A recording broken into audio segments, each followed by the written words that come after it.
Be honest for a second. How tired are you from trying to control everything?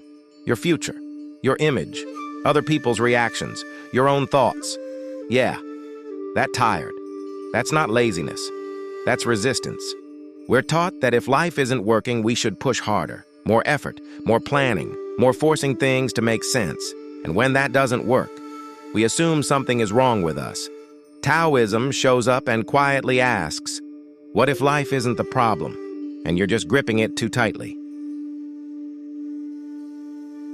Taoism loves water. Water doesn't argue with obstacles. It doesn't spiral. It doesn't take things personally. When it meets a rock, it doesn't panic or post about it. It adjusts. And over time, it reshapes mountains.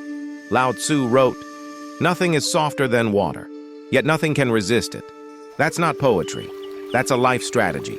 Being flexible beats being intense, every time, which is unfortunate for people who confuse tension with strength. This is where Taoism introduces Wu Wei. People translate it as doing nothing. That's lazy thinking. Wu Wei means acting without strain, effort without self-violence, doing what's needed without turning it into an identity crisis, like swimming.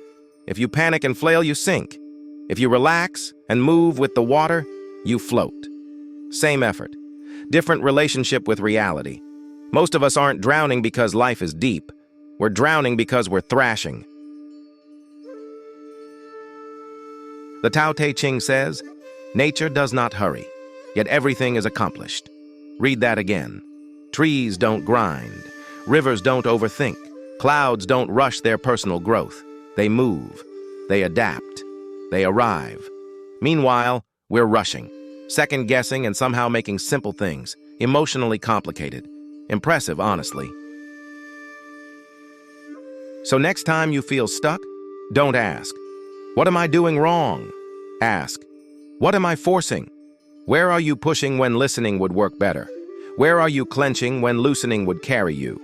Water doesn't harden itself to survive. It stays soft, and that's why it lasts. Taoism won't tell you who to become. It asks something quieter. What happens when you stop getting in your own way?